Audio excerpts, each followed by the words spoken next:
If we use this tag as an example, you'll see that for men's voices, the treble clef has a little 8 like we have all the time. And for women's voices, the same tag, written in a different key, but you'll notice that the 8 is above the bass clef for their bass and bari. And if you have SATB, like a normal mixed voices, neither of those. It's in a different key again. We'll get to that later. But why do we have this? Well, if you look the way this is all written, it's pretty easy to read when you have this transposing clef. So it means that it's transposing at an octave. When you see it written here, it's actually going to sound 8 notes lower, an octave lower. 1, 2, 3, 4, 5, 6, 7, 8. This C sounds down here as middle C, and this D going right above it. Why is that? Well, if you look at here, men typically go from, let's say, the C below middle C. This is middle C here on the piano, middle of the piano, up to the C above it. So the octave below to the octave above. This is a typical, say, range for lead and tenor. If you had this little part and you were with the normal treble clef and you wanted them to sing, it would be very hard to read this. In fact, this is starting to come down and get in the way of the clef below. There's all these ledger lines to be able to figure out where you are, or just put an 8 below the treble clef and it becomes written up here. Blah, blah, blah, blah, blah. Okay, much easier to read. Same thing with women. The high men's parts and the low women's parts are approximately the same range on the piano.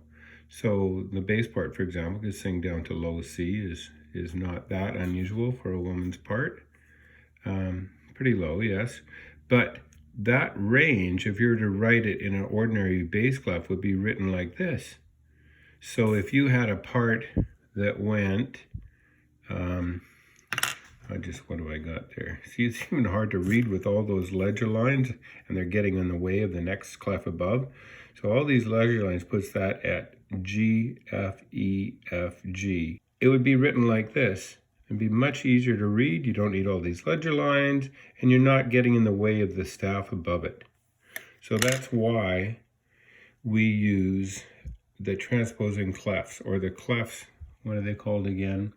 The octave clefs, because they sound an octave below when the 8 is below, an octave below what they're written, or they sound an octave above for women when they're written on the bass clef. So wherever you put the 8 tells you which way it's going to sound.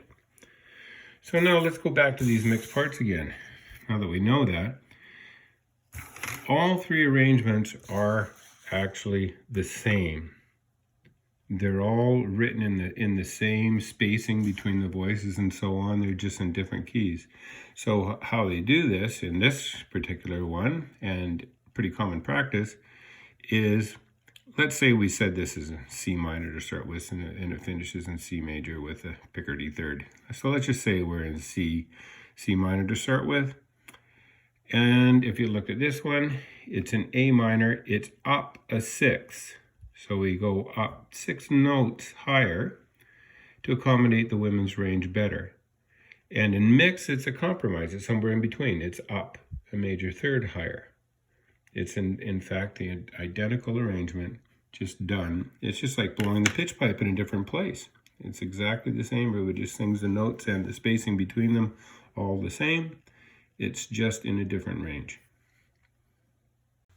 If you were to line up an octave clef and the treble clef, the kind we normally use, leads and tenors, and you were to line it up with the bass clef, it would line up like this.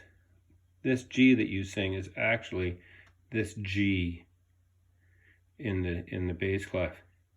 This C, if you were to sing, would be middle C above the bass clef. That's how the 2 clefs line up when you're using an octave clef, a transposing clef, and the treble clef.